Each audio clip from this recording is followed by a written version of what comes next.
अक्सर हम दूसरे की खूबियों को देखकर अपनी खूबियों पर शक करने लगते हैं। हमें लगता है कि दूसरों में हमसे ज़्यादा खूबियाँ हैं और हम इस दुनिया में बस ऐसे वैसे ही हैं। जब हम अपनी तुलना दूसरों से करने लगते हैं या फिर दूसरों की ज़िंदगी की अच्छी चीज़ें देखकर खुद की ज़िंदगी को बेकार समझने लगते हैं, ऐसा करके हम अपनी ही नज़रों में अपनी वैल्यू गिरा देते हैं। जब हम ऐसा करते हैं तो हमारा कॉन्फिडेंस कम हो जाता है। हम खुद को एक नकारा और हारा हुआ इंसान समझने लगते हैं। हम ये सोचने लगते हैं कि हम अपनी ज़िंदगी में बेकार की ही चीज़ें कर रहे हैं और जो दूसरे कर रहे हैं वही सही है। आज की मोटिवेशन स्टोरी आपको सिखाएगी कि इस दुनिया सबकी कुछ ना कुछ वैल्यू है। ना ही किसी की ज़िंदगी बेकार है और ना ही कोई व्यक्ति। ये मोटिवेशनल कहानी आपको खुद की वैल्यू करना सिखाएगी। इससे पहले कि हम आगे बढ़ें, मैं आपसे अनुरोध करूंगा कि कृपया लाइक करें और सब्सक्राइब बटन दबाएं ताकि हम भविष्य में ऐसे शैक्षिक वीडियो बनाते रहें। ये कहानी है एक समुराई की, जो कि अपने शौर्य, पराक्रम, निष्ठा, अनुशासन और साहस के लिए जाना जाता था। उस समुराई ने बहुत सारे युद्धों में विजय पाई थी। एक दिन उस समुराई की मुलाकात एक सन्यासी से हुई। वो सन्यासी उस समय ध्यान में बैठे थे। जब वो अपने ध्यान से उठे तो समुराई उनके पास गया और बोला, अपनी जवानी में मैंने बहुत सारी लड़ाइयाँ जीती, बहुत लोगों की मदद भी करी। जब भी मुझसे हो सका मैंने लोगों को के लिए कुछ ना कुछ अच्छा ही किया। लेकिन अब जब मेरी उम्र हो चुकी है तो मुझे अपने अंदर बहुत सी कमियां नजर आती हैं। मैं खुद को छोटा समझने लगा हूँ।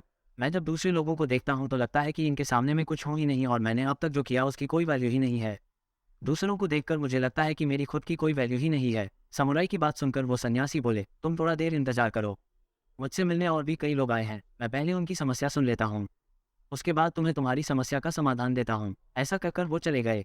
समुराई उनका इंतजार करता रहा और इंतजार करते करते दिन से रात हो गई।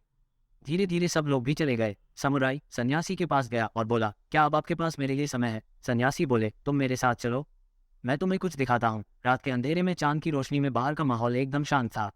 सब कुछ बड़ा मोहक लग रहा था। आसमान की तरफ इशारा करते हुए सन्यासी ने समुराई से कहा, तुम चांद को देख रहे हो, वो कितना खूबसूरत है। वो सारी रात यूं ही अपनी चमक बिखेरता रहता है, लेकिन कल जब सुबह होगी और सूरज निकल जाएगा, सूरज की रोशनी इस चांद से ज्यादा तेज होगी, जिसकी वजह से हम पेड़ों, पहाड़ों और पूरी प्रकृति को साफ साफ देख पाएंगे। मेरा मानना है कि हमें इस चांद की जरूरत ही नहीं है। उसका अस्तित्व ही बेकार है। सूरज इससे कहीं ज्यादा बेहतर है। चांद नहीं भी होगा तो हमें ज्यादा फर्क नहीं पड़ेगा। सन्यासी की बातें सुनकर समुराई बीच में ही बोल पड़ा, ये आप क्या कह रहे हैं? ऐसा नहीं है। चांद और सूरज बिल्कुल अलग अलग है। दोनों की अपनी अपनी वैल्यू अलग है। आप ऐसी तुलना नहीं कर सकते। सन्यासी बोले, बस यही बात तो तुम्हें भी समझनी है। दोस्तों, इस संसार में हर व्यक्ति की अपनी एक उपयोगिता है। हमारी नज़र में भले कि कोई व्यक्ति बेकार हो, निकम्मा हो, लेकिन किसी की जिंदगी में या किसी काम में उस व्यक्ति की अपनी एक अलग उपयोगिता होगी। इसी तरह हम सब खास हैं। फिर चाहे हमारे पास दूसरों से कम है या फिर ज़्यादा, हम सब की एक वैल्यू है। इस दुनिया में जिसकी वैल्यू नहीं होती वो ऊपर चला जाता है। कभी भी खुद को दूसरे से कंपेयर ना करें। आप जैसे भी है बेहतर हैं और अगर आप खुद को कमी नजर आती है तो उसे सुधारें, लेकिन दूसरों की खूबियों को देखकर अपनी वैल्यू कम ना करें। Thanks for watching. Please like and press the subscribe button.